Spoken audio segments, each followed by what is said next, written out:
In today's video, I'm going to teach you how to add a row ID sequentially increasing in Tableau. Whether you're dealing with complex data sets or just want to keep your information organized, having a sequential row ID can be incredibly helpful. Let's dive right in and walk through this step-by-step process together. First things first, you'll want to open the Tableau public app. Make sure you have it installed on your computer. Once it's up and running, go ahead and access your worksheet. This is where all the magic is going to happen, so having your data ready is essential. Now, as part of organizing your data, the first thing we'll do is drag the region field to the rows shelf. This step will help us start structuring our worksheet. Following this, you're going to drag the state field to rows as well. Adding these two fields will help us break down data visualization more granularly, setting a nice foundation for adding the row IDs.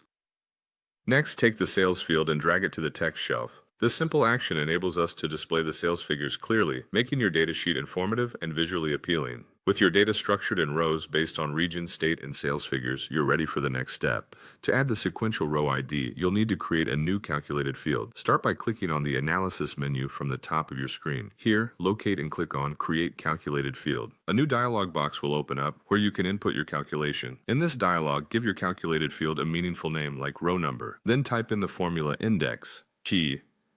The index function is critical here. It generates a unique number for each row, which will become your row ID. After entering the formula, click OK to create this new field. Now you might notice that our new field isn't in the format we need yet. Right-click on it and choose Convert to Discrete. This conversion is essential because it changes the field type, allowing Tableau to treat it as a discrete number, perfect for use as a row ID. Once converted, drag this new row number field onto the row shelf. Your data visualization is now starting to make sense with clear, sequential row IDs. Finally, to ensure that the numbering is applied correctly, click on the drop-down next to the row number field and choose Edit Table Calculation. When prompted, select the Pane Down option. This final step ensures that the row IDs increase sequentially down each pane in your worksheet, giving you a complete and functional data table. And there you have it. By following these steps, you've successfully added sequentially increasing row IDs to your Tableau worksheet. This helps in maintaining an orderly and easily navigable data set, enhancing both the functionality and professionalism of your work. Thanks for sticking around, and happy analyzing.